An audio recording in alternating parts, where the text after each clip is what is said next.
to be a lawyer? What, Were you was this what you wanted to be in life? well, I decided to become a lawyer sometime in high school. It just one of those things, you know. And actually, I laid out of school, graduated from high school in '35, and I laid out of school for a year, and then went to Pitt. And of course, I worked that year and saved what I could, so it got me started. Are you from Warren? I lived in Warren practically all my life. My mother moved to Warren when I was 4 months old. Mm-hmm. So I lived in Warren all that time. What did your dad do? My father was a coal miner, and he was killed in a coal mine in South Greensburg when I was 4 months old, and my mother took her 4 children, got on the train, and came to Warren because her mother, and she had 2 brothers and 2 sisters living here at the time. Mm-hmm. So that must have been you would have been fairly young for this, but for here's your mother, 4 children, that's pretty traumatic. It was, and it was a very difficult time for her, but that was, of course, back in April of 1918, and it was a difficult time, but she managed. She was an unusual person, and of course, like all the other ethnics, she only spoke Italian and understood some English, so it was a very difficult time. Was this Warren at the time? Were the Italians a very small minority? Yes, there was a number of Italians here, and they pretty much did what they do in most of the places. They settled in, usually, and as far as Warren was concerned, in the west side of Warren, Mm-hmm. which primarily below the railroad tracks that you crossed on the way in. Right. Were there any Italian professionals at the time? None. None? There were no Italian professionals, and the first Italian professional was a Dr. Ballone, who had his office just 2.5 blocks away from here on Market Street. And he grew up part of the time in Jamestown and part of the time in Buffalo. And he attended University of Buffalo, and he decided to set up his medical practice in Warren, which he did sometime. It was before World War II. And he was a very good doctor, very good physician, and he started to treat quite a number of people that had heart problems. Is that right? Now, both in Warren and Jamestown, or just practice? Just in Warren. Just in Warren. Limited his practice to Warren. Yeah. Was that a sense of a goal for you, that you would like to be the first?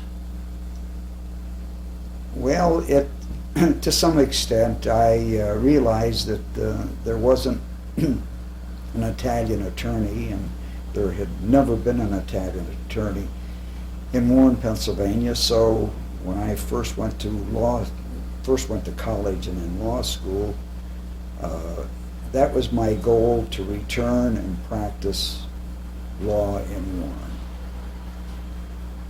And so you went to graduate from Warren High School, and then the next step was college? The next step was college, and then after college I went to law school at the University of Pittsburgh. And while I was in law school, of course, war had broken out, and everybody was being drafted, and we all had draft numbers and everything. And the surprising thing was that there were 16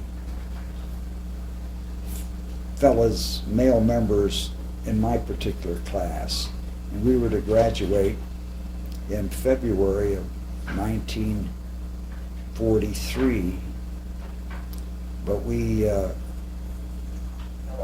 all attended. What we did is we decided to go down and enlist. Right. As soon as we found out that we had enough credits to graduate, well, we decided to go down and enlist, and that's what we did. So you got into the Army? We enlisted in the Army, just about all of us. And because of your law degree, you got a rank at that point? No. No? I went in as a private. I had been scheduled to go to officers training school, and I was never shipped to officers training school, and was shipped overseas. Yeah. And it helped in many respects, the fact that I, at that point, was classified as an attorney. So that went with me on my Form 20 and on my service record. So that's how they knew when they were doing certain projects during the war that you had special skills.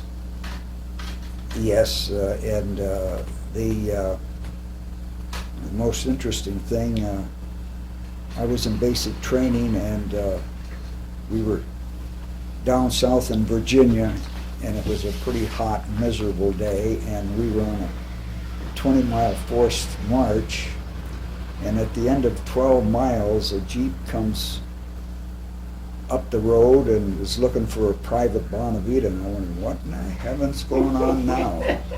And they took me into headquarters, and they says, we've looked over your service record and your records, and you're an attorney, and we have, and they had literally thousands of applications for people that wanted to become citizens. And back in those days, if you enlisted in the Army and you weren't a citizen of the United States, you could become one if you enlisted in the armed forces. And somebody had to be making the entries in their service records, and they said, we looked over the people we have here, and you're one of the few that could understand these things, and they said, we're putting you on this particular assignment until we complete all of these things. So I was very happy to get out of the forced march, and we got the work done, and then, of course, from there I went back through the rest of basic training, and then was shipped. Actually, I was shipped to Fort Hays in Ohio prior to being sent overseas. And then I was sent overseas from Fort Hays in Ohio. Mm-hmm. And we sent to England, and I was there during the time of the buzz bombs and during the time of the air raids in England, all over England. And so you were there during the battle, right? All of the Battle of Britain? During No, that would have been earlier. but there, well, of course, during the time of the bombings, and it was heavy bombings by the Germans during the time I was there, and of course, the bus bombs were rather a peculiar and an unnerving experience, because you saw what looked like a little Piper Cub up there. Right. And when the motor shut off, you knew that bomb was going to land someplace. And you were just hoping that you weren't that close to it. But unfortunately, we weren't. we weren't too close, but there were bombs that, and of course what you did is you tried to get into a ditch or anything where there was some cover. As soon as you heard the motor go off. Oh, yeah. Prior to enlisting, did you know Robert Jackson? I knew of him because he having been born in Warren County, in Spring Creek, he was well known, and of course he was establishing quite a career, and he was, and I remember he was attorney for, I believe, the telephone companies, you know, in the Jamestown area and everything, and he had a good record, and every time he did anything, and especially when President Roosevelt brought him to Washington to be his Solicitor General, he had quite an outstanding record. So you just normally followed it because you were interested. Is there a sense of community pride? Very much so. You know, and you looked at it that now this is most unusual for someone who was born in Warren County and was doing his law practice in Jamestown, New York, had attained such a high status. Yeah. And it was just a sense of pride, not only in Warren County, but all of Chautauqua County. When did you first meet him? I first got to see him when he was, and I don't even remember what he came to Warren for, but he was already in Washington, and as I recall, at that time, I believe it was somewhere around 1941 or 42 when he was down.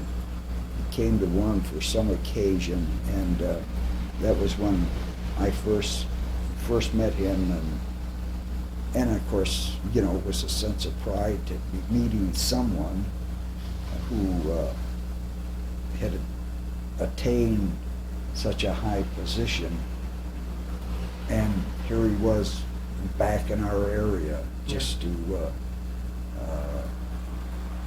visit, and of course to be honored that he was the principal speaker.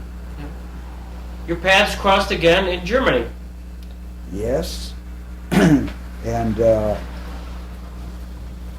what had happened was that oh,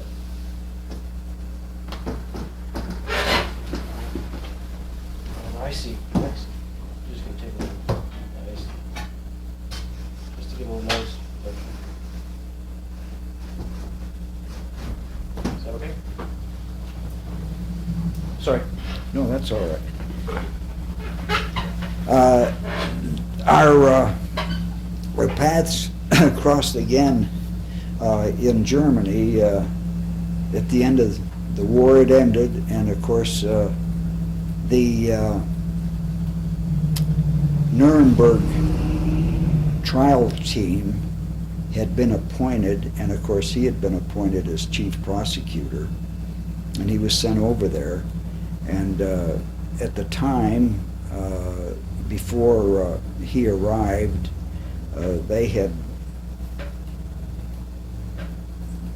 inquired, and there were various communiques requesting anyone that had experience in trial work or could be of assistance in the prosecution that wanted to join that particular endeavor could sign up for it. But at that time, the war was over, and I had already applied and was waiting for orders to be sent to Vienna, Austria, to be claims commissioner for all of Austria for the War Department, which I did for 13 and a half months.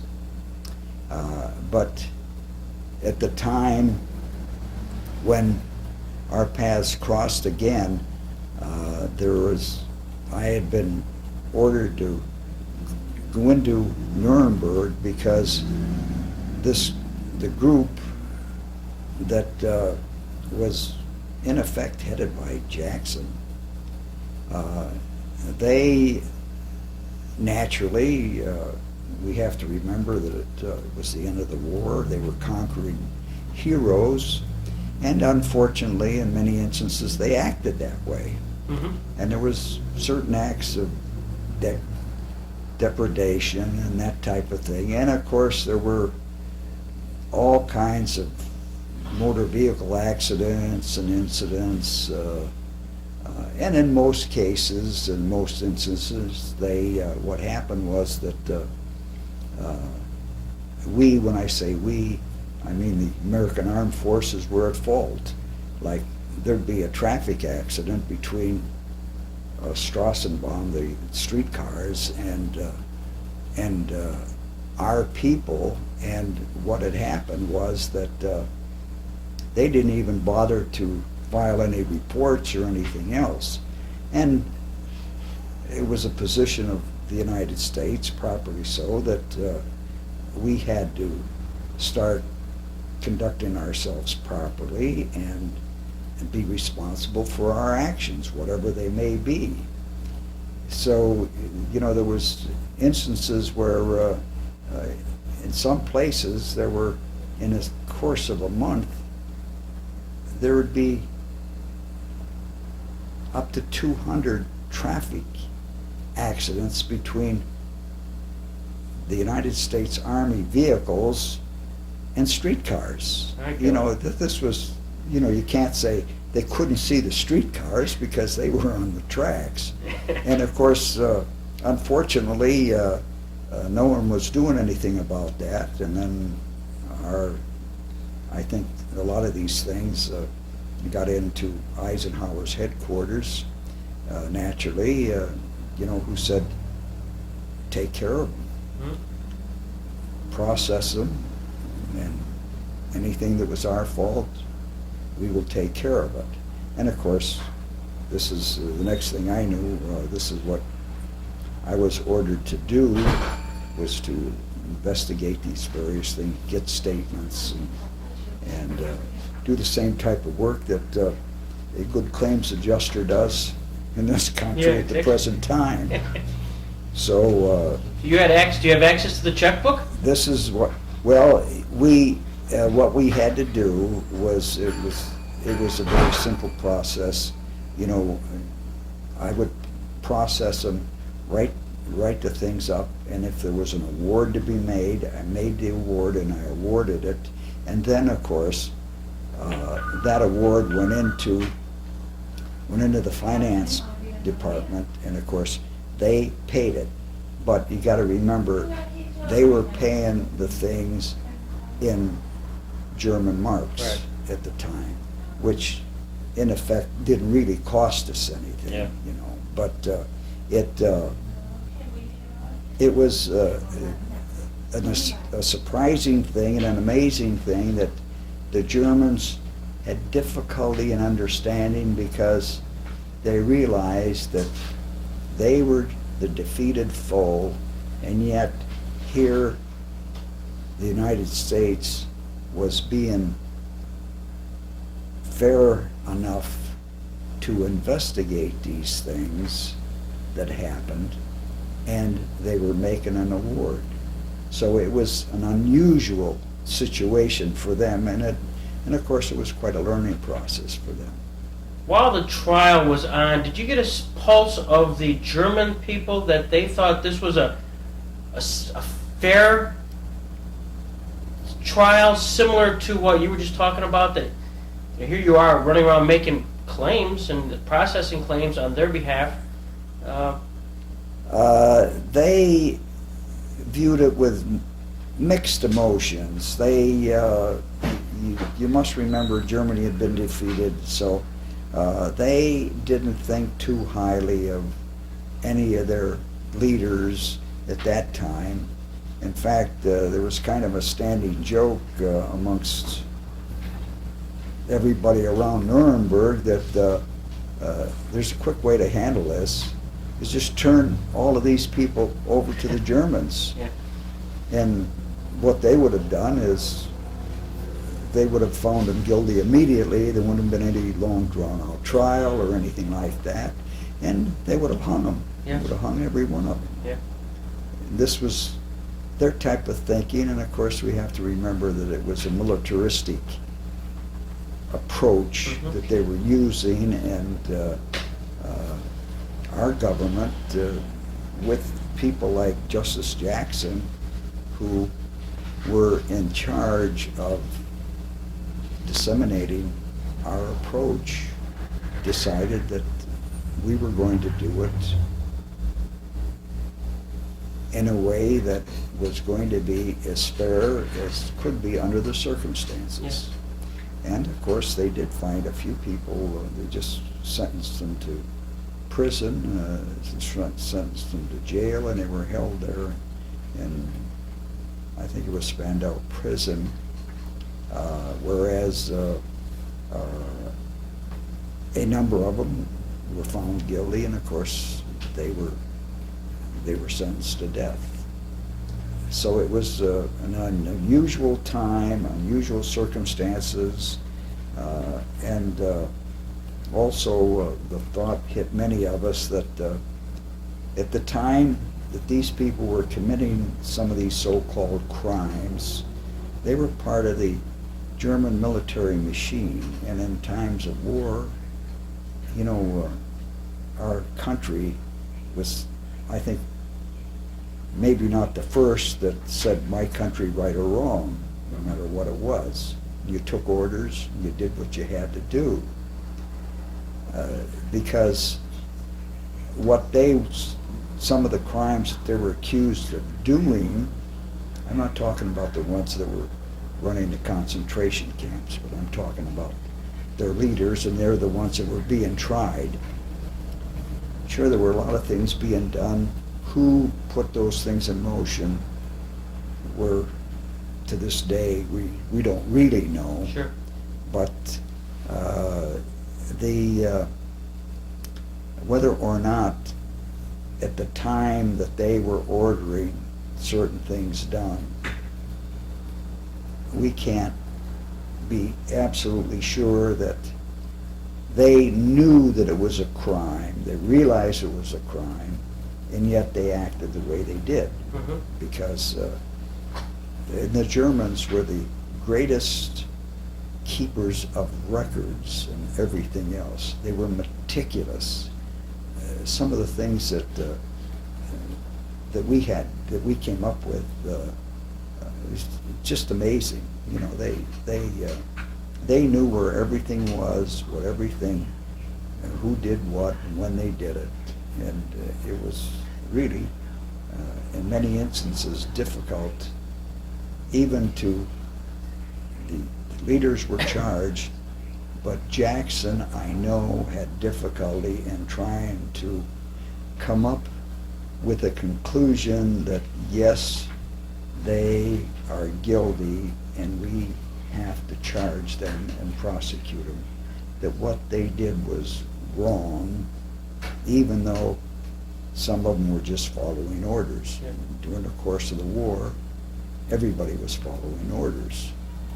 So it was, in effect, what we said was, we take an ex post facto law as one that you make something a crime now, which actually, and even theoretically, was not a crime at the time it was committed, Mm-hmm.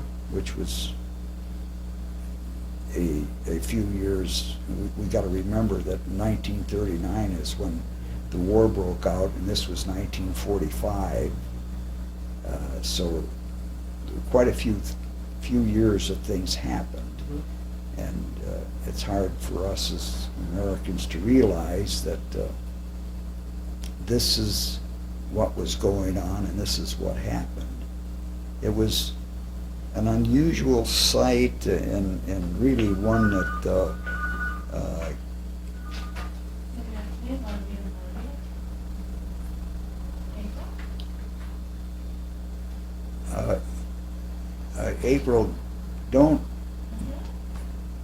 April, just put it on hold from here on.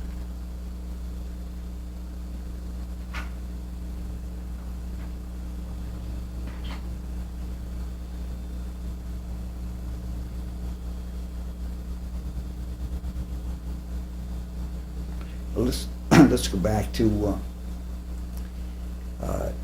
it was a most unusual sight to see the Germans that were charged, to see them all in the box. I'll show you a couple of pictures here.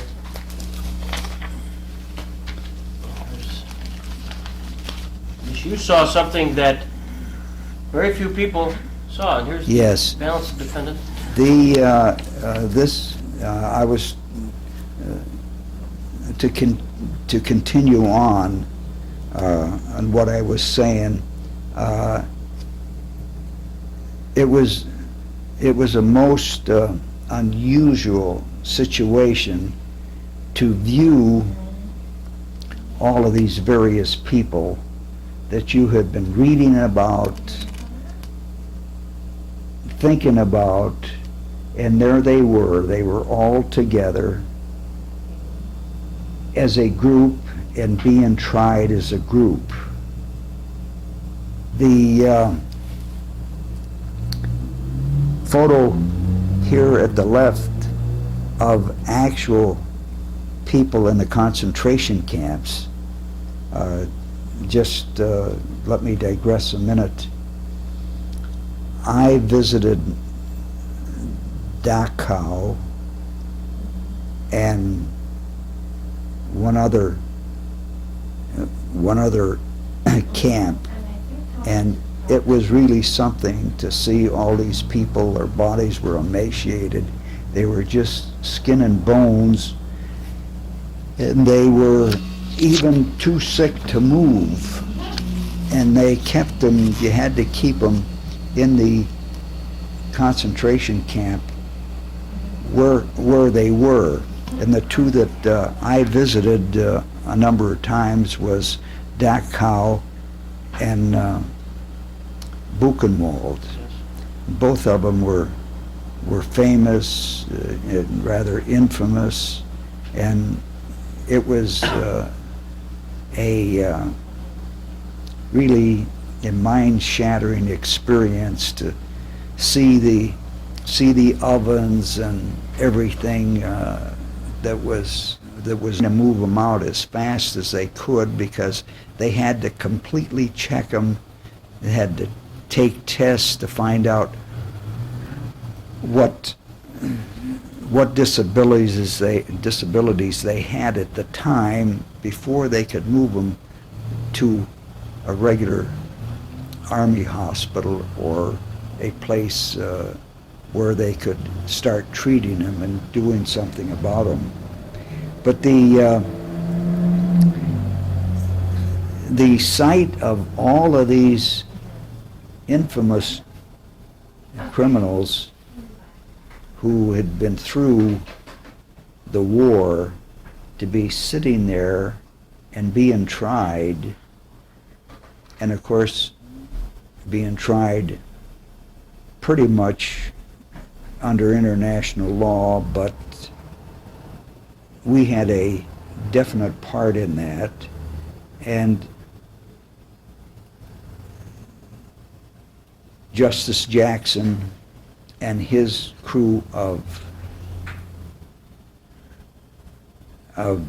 workers and attorneys and quite a number of other judges that were members of the prosecution, they were really hard-working people, and it was difficult for them, although they certainly didn't have to go through the strain of what all of the Nazis who they were trying had to go through. But they did an outstanding job, and they were able to show that maybe somebody may have some thoughts about whether or not some of the things that they were charged with were crimes now. They did show that for the good of posterity, we had to try them and do the best that we could to see that they were convicted, which they were, so that then the world could continue on. Because at that particular time, I don't believe that the League, that we had, the League of Nations had been disbanded in effect, and we were hoping to establish, what are we calling that now? The United Nations? Yeah, yes, we were hoping to establish the United Nations, and the United Nations was just beginning to be formed, mm-hmm. And I don't believe that they had had their first meeting as yet. Right. So, in effect, the prosecutors had the added burden and responsibility of realizing that the United Nations hadn't been formed and hadn't been established, and they were really the conscience of the entire world at that particular time. So they had quite a burden. Go right The ahead. reason for your meeting Jackson at Nuremberg was for what? I had been assigned to handle all of the various claims that were all of a sudden popping up in Nuremberg, because when they moved in, that is when the Nuremberg prosecutors and all of their staff and everybody moved in, and they started to do things the way things had been pretty much done right up until the end of the war. So did you have to contact Jackson's staff? So I had to contact Jackson's staff. There were a number of these things that we had claims that had been filed and complaints and everything, and it was necessary for me to contact Jackson's staff, and the first thing, sit down with them and explain to them that this can't continue the way it has been in the past, because things were coming down from Eisenhower headquarters that everybody had to conduct themselves properly because the war was over. Mm-hmm. And that was a difficult thing for anybody to realize and remember. And we have to remember that the way civilians were handled, German civilians in a lot of the towns and communities, the army, the armed forces would move in, and they would take, in the center of a city, say a 10-block area, mm-hmm. and they would give everybody in that area 10 minutes to take what they could take with them, and they had to be out. Wow. And the reason for that was obvious, because if you attempted to do anything more or give them any more time, that's when they would set up booby traps, which they did even with a short period of 10 minutes. So it was one of those things that so much was done because it had to be done at that particular time. And anything that was of unusual value, these people had that much time to do whatever they had to do or take whatever they could take and be out of there. So you're stuck. No, through this staff, that's how you actually met Bob. That's how, right, that's how I saw Justice Jackson, and of course, I just, the few times, I met him and everything after the first time, telling him where I was from Warren, Pennsylvania, and of course he said he had been born in Warren County, and I says, oh yes, we all know that, and he just remembered who I was, and I told him that someday I'd be back practicing law in Warren, Pennsylvania. And, What kind of guy was he? Describe him. He was very pleasant, and he was one of those individuals that he looked the part of an important person. He carried himself well. He had a pleasant approach, a winning smile, and he was friendly, and he was someone that you felt comfortable with, and of course, the fact that I was at that particular time I was a neophyte lawyer was interesting to him because he knows, he remembers what he went through and everything. And of course the fact that even at that time, I knew of his work with the utilities and everything, and he was considered one of the best in the country, and that's why President Roosevelt made him go to Washington, and he started to move up the ladder, and knowing everything he did. Of course, I wasn't the only one, but anyone, as I say, that was from Warren County, that was overseas, we all knew everything that Justice Jackson had done. What a tremendous record he had at the time. And we had the greatest admiration and respect for him. So, after meeting him the one time and everything,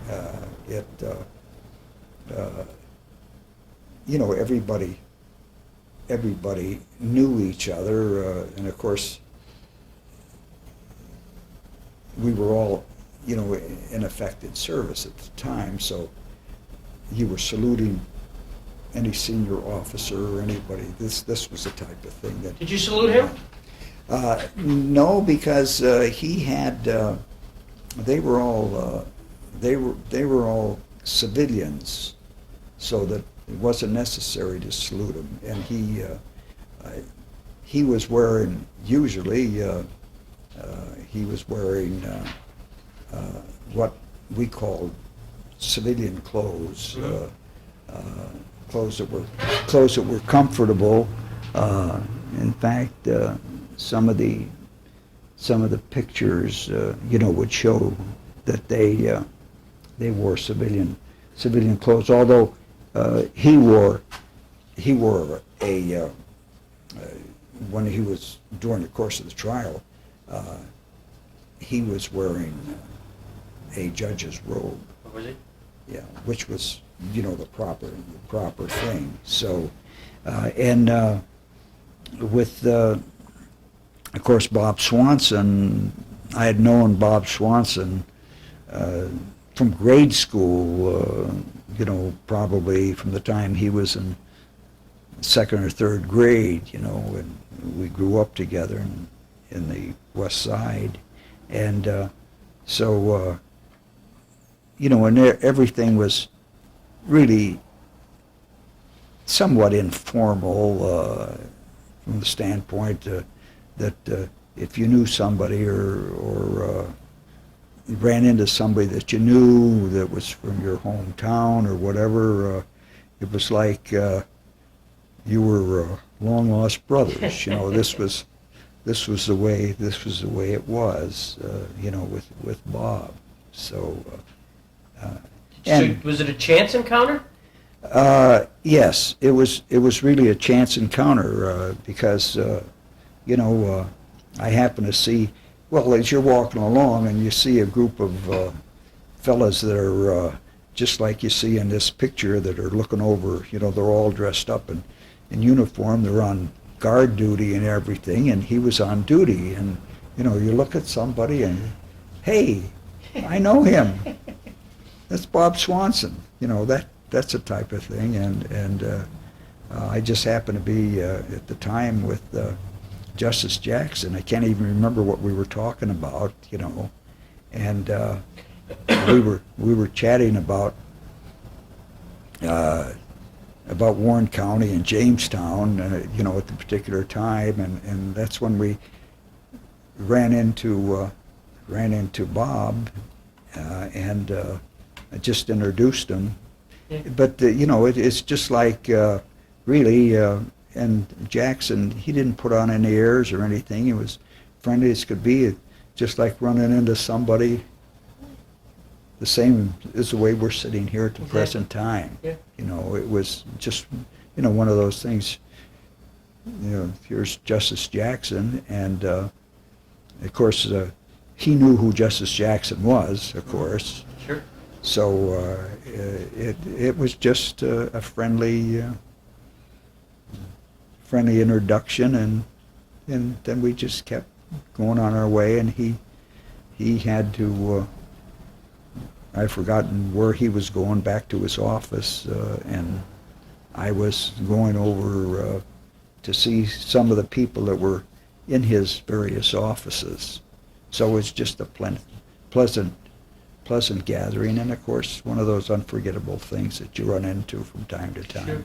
Did he ever talk to you about what he's doing there in the sense of the challenge of Nuremberg? Did he get into the philosophy of it all? No, other than he didn't get into that. Other than he said that they had a lot of work to do because they had to. He did say they had a lot of work to do to show that the crimes that were committed were to be considered as crimes, even though they had occurred quite a few years before. And that's the only thing that he ever said, you know, regarding that. So, and that was interesting because they did cover it, and I've had an open mind on that particular issue, whether or not these ex post facto laws were breached at the time, or whether they became that way in the eyes of a lot of people. And I never made a decision because, as far as I was concerned, that was just part of wartime, and you had to be careful because we didn't want anything to happen as happened all over all of those countries. When someone was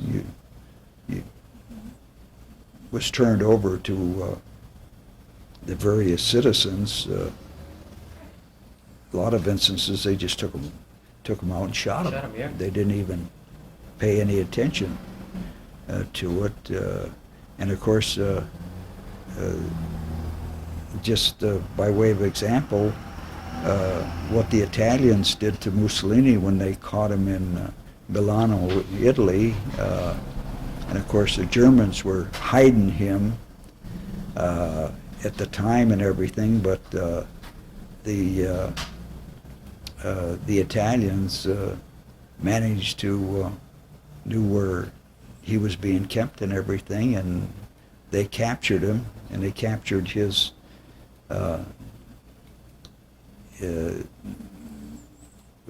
the woman that he was living with, Clara Petacci, I think was her name. Mm-hmm. And what they did is they took him out into the square in Milano. And of course, I visited the square when I was over there. And they hung him, and they had him dangling by their feet upside down. I have a picture of that someplace. That was out in the center of the square, and everybody that went by and everything, it just, but this is what they did, and it was wartime, and the people, of course, they didn't want to go through the agony of guarding them and then giving them a trial and finding them guilty and doing that anyway, yeah. so. This was wartime. You see the list of you see the picture of the defendants there. Yes. And you went to a couple of the days of the trial, didn't you? Oh yes, yes. How did you get a pass? Well, working, I had pretty much of a, you had identification on you and everything, and I was pretty much able to. I was going into the various offices and everything, and I didn't have any difficulty getting through, mm-hmm. At the time, because I had papers on everything. So the first day you walk into the trial, and you sit down, and then you see these defendants walk in. What'd you think? It was a revelation in that all of them looked like you could go out into the street and they could be part of a crowd, and you wouldn't even know who they were. Yeah. Because they, and of course they were all highly intelligent individuals, well trained, had good backgrounds. It struck you that here were people that once upon a time were normal, average, everyday people that now had committed and had been charged with committing all of these various atrocities. And, of course, were responsible in many respects for the war. Although anybody who's studied history of our country, we know that we've been in certain wars that we should have never been into. So you see Hermann Goering for the first time. Mm-hmm. He's got to be the star defendant. He was the one that stood out amongst all of them, and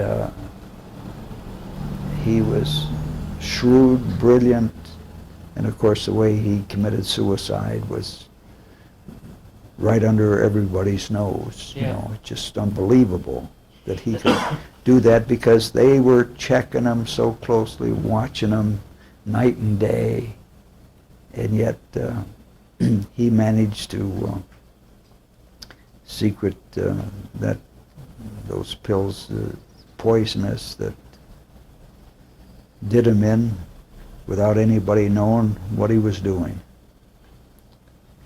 Did any of the other defendants have, other than maybe Rudolf Hess, was he there when you were? Yeah, he was there. Yeah, there he is, right in the center. Did you notice anything while of the days that you were there where he was acting abnormally, or? No, because he just seemed to be just sitting there. Yeah. The only impression was that he doesn't seem to be interested in anything that was going on. Mm-hmm. And of course, he thought that he might be able to end the war, when he contacted the British and everything, right. And he didn't know what he was thinking of. He just sat there. you know, and didn't seem to fidget or look around too much. Did anybody, or were they just basically going through the motions at the time? They were just, every time I saw them all, they were just sitting there listening. Some of them had headphones on, and that was pretty much the advent of the headphones and all of the translations and everything that was going on. And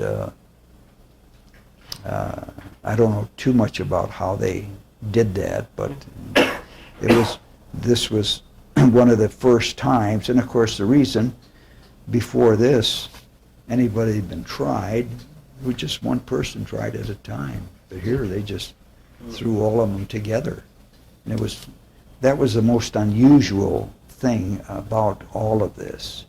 And they, of course, you know, you look at the picture and you see all the guards they had around her, and it looks as though every guard had his eyes on one particular person. It was most revealing, and of course different than anything I ever experienced before or since. And was the actual trial, while you're sitting there and watching it unfold, and it went on for a long period of time. Right. As you sat there, was it boring? No, it really, having been a history major, you know, in college and gone to law school, no, I didn't find it boring, but it certainly went on for a long time, and there were days when things were, I was interested in everything that they were saying. Right. You know, so. That was your law background. Yeah. Otherwise, for the average person, it probably would have been boring. And as I say, the German people themselves felt that this was a show for no reason at all, and there was one way to take care of the whole thing, is just turn these people over to their own people, the Germans. They'd take care of them in a hurry. Well, I think that's what kind of happened with three of them that got acquitted. Mm-hmm. They won the first battle, Nuremberg, but then the Germans had their own trials. Right. This is what, and of course that was to be expected. Sure. You know, that. Were you there at any of the times that they had eyewitnesses on the stand, or was it just pretty much document presentation? No, it was pretty much, it was all documents, anytime I was there. Was Jackson, did he participate much in that part of the trial? Jackson was around, yes, he was there most of the time. Mm-hmm. He was there most of the time, because it appeared to me that it seemed that he wanted to make sure that he knew everything that was going on at the time it went on. Yeah. And which he was really tremendous. You know, he and of course he was confident, and you knew that he understood what he was doing or what he had to do and what they had to prove. Yeah. You know, it seemed at all times, you know, and I think that's the reason why he was around the time that I was there. And how long were you there? Was it Well, within actually, it went over, you know, about a good 2-week period, you know, it was back and forth. Sure. So it was, and of course at the time, you know, that was the topic of conversation on the radio. Of course I couldn't, well, German I could understand, but they kept talking about the trials and everything and all the different individuals. Did you ever see this lady at all?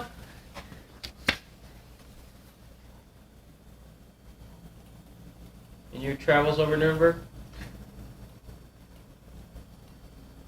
That's No. the Justice's secretary. That's Elsie Douglas. Is this Elsie Douglas? That's the one who got some play in the movie, of course. Mm-hmm. Did you get a chance to see the movie? The one that just aired on TV?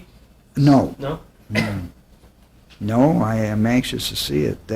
That's on at 9 o'clock every night this week, isn't it? Well, that's the one that I did That's a the one little you home, did. yeah, home video. The one that was on national TV, TNT, with Alec Baldwin, the Hollywood movie of Nuremberg. I don't know if you saw any of that. No, that one I didn't see. But that showed Nuremberg. Mm-hmm. But that was the secretary, and they played up in the movie that he had eyes for her, and she had eyes for him. Sort of the Hollywood version of. Well, I don't know how accurate that would have been. Exactly, but there was. I found the picture, and it brought that along. However, as far as some of those things were concerned, we have to remember that all of this stemmed from the war, and there was, well, in London and Paris both, I saw Eisenhower being driven by his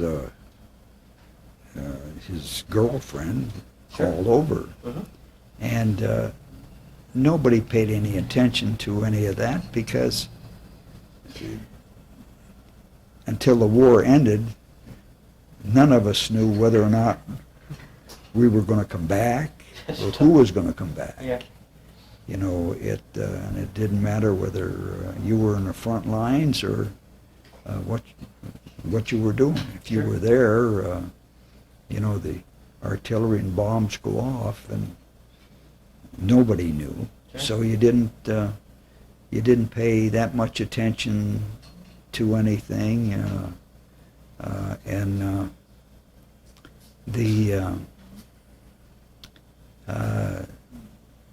the fact that some of these things blossomed into friendships and more than friendships. In fact, it took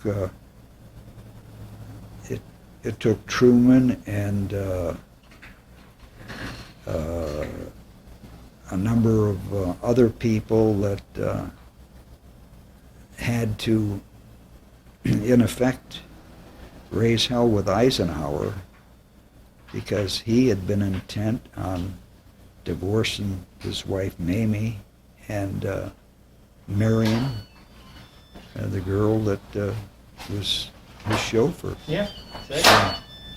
So, and after he talked to Eisenhower, and of course there were a lot of prominent people that talked to Eisenhower and convinced him to run. Until that time, he had made up his mind otherwise. Yeah. But and those are things that happened in wartime. Who knows? Sure. What those people might have done otherwise, but that's... So you leave Nuremberg and then you head for Vienna? Yes, I left Nuremberg and I was transferred to Vienna. I was a lieutenant at the time, and I was still in the Army, and then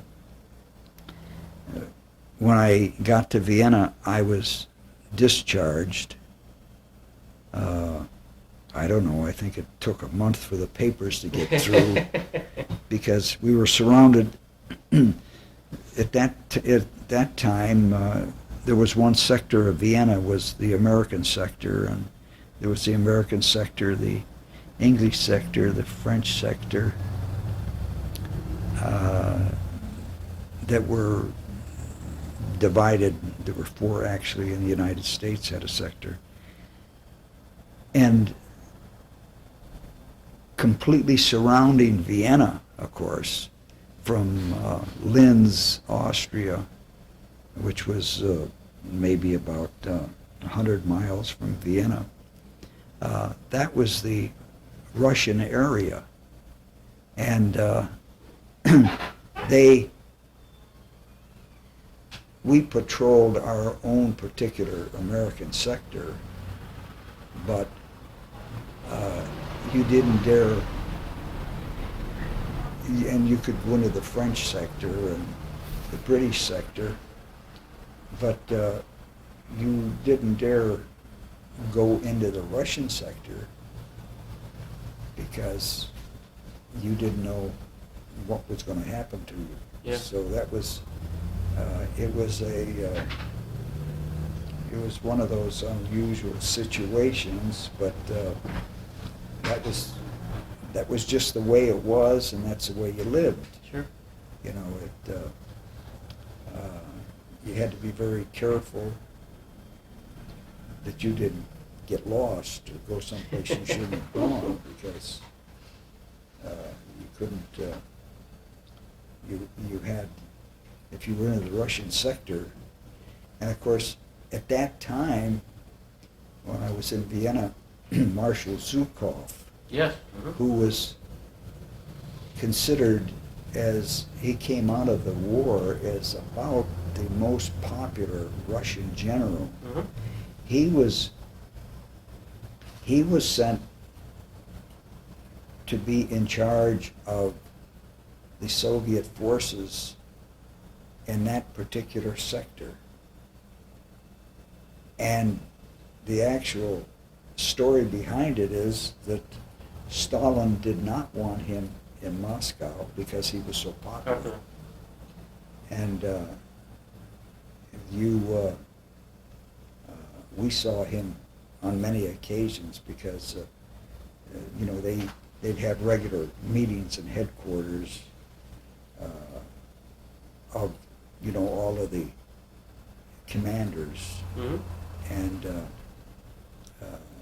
so he'd be driving back and forth. And of course, little things of no consequence happened, such as his driver was speeding, and a few of our GIs who should have known better, because he was flying, he had the markings of the general, and I can't remember how many stars he had at the time that was on his car, but somebody was driving too fast, so they pull him over. And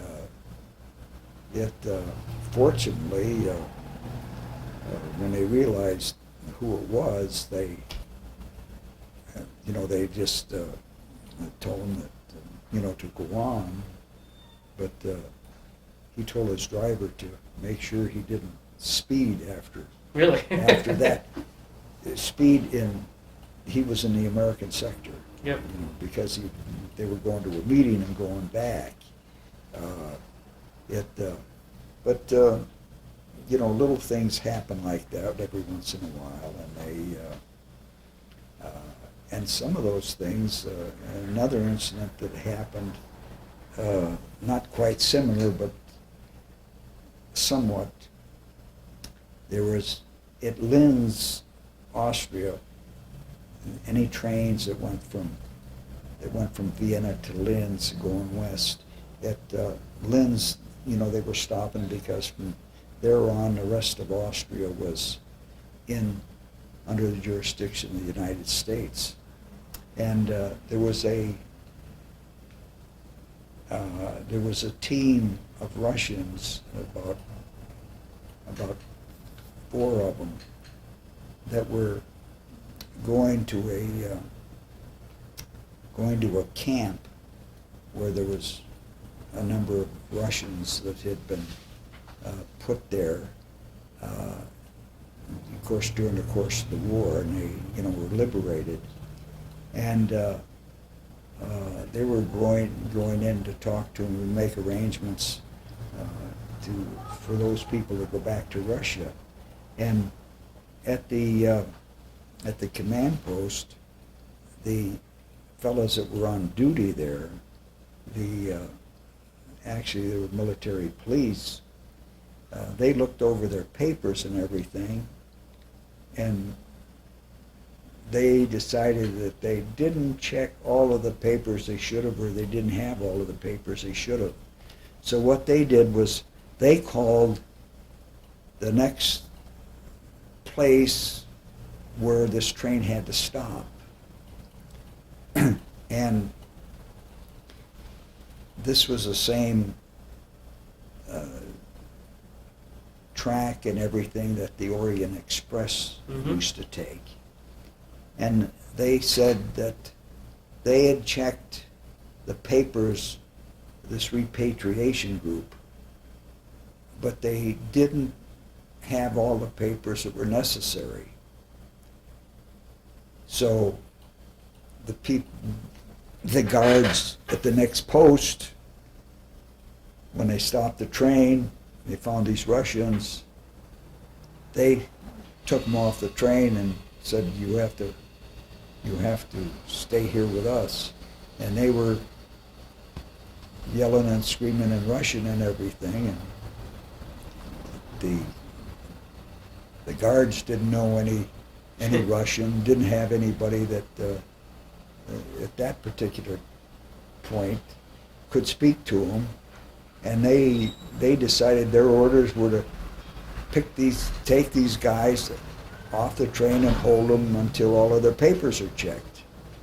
Well, that was all well and good, except that all of the gear they had and all of the papers and all of the records of all these people they were going to go to sea to repatriate them from one of the camps, all of those things stayed on the train, and these guys were left there screaming and hollering, and that was one of the little cases that as soon as that happened the next morning early,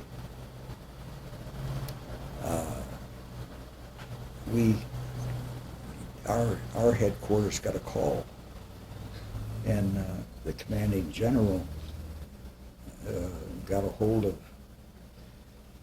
of me and asked me to he wanted to meet with me and meet with a couple of other his people, and because the Russians were screaming and they wanted to know what we could do. And I said, the only thing we can do at this particular point is that we certainly couldn't get the things back that were taken from them. That was on the train. In fact, we didn't even know what happened. But I said, they certainly have a proper claim. We will take care of it. We will handle it properly. If they don't want to come over to our headquarters to make a claim, I will go over with a couple of my people and we will let them sign the papers over where they are. Well, as it happened, one of the reasons for doing it that way was I was absolutely certain they would not have the individuals that lost anything come over to our headquarters and file claims. But we went over, and of course we said we would take care of their claims. It's all they had to do was list what they lost, and we would compensate them. And the only way, of course, we could compensate them was we paid them, and we paid them in Austrian shillings, which of course didn't do them any good whatsoever. So, and didn't cost us anything. Yeah. You know. So this was one of the ways you handle those things, and of course the only way we could have done it was pay them in the currency of the particular country. Sure. That was how we handled some of those little things. Then you come back, you leave the Army, and you come back to Warren, Pennsylvania. Yes, I came back to Warren, Pennsylvania, and I think I was here a week, and the next thing I did was I hopped a train, got on a train, and went to Philadelphia because there was a refresher course that went over the law that was going to take a month, and I wanted to take it because I had been away from the law for so long, and I took it, and then came back to Warren and started practice. Did you have to take a bar exam? No, I didn't have to take the bar exam because we were inducted and we had graduated, and there was no bar exam that was going to be given at that time, and the law at that time was that if you were in service at the time that a bar exam was being given, then you were admitted on motion. Mm-hmm. So that's what happened there. And I didn't have to take the refresher course when I came back, but I had enough sense to realize that that's the only way for me to review what has been going on. So this is what I did. You came back, you were the first Italian lawyer in Warren, Pennsylvania, Warren Right. County. First Italian lawyer in Warren County, and at that particular time, we had one other attorney that was a Catholic, and I was the only other.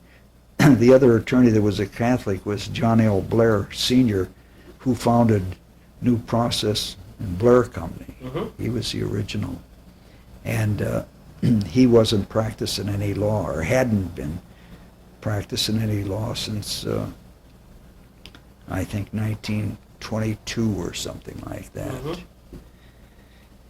So I felt that that was all the more reason why I better come back and practice law in Warren County, which I did, and I never regretted it, and I was fortunate. I spent 14 and a half years as district attorney, and 1 year I spent as judge. I was appointed as judge, and then in the primary I was defeated. That was in 1969. Mm-hmm.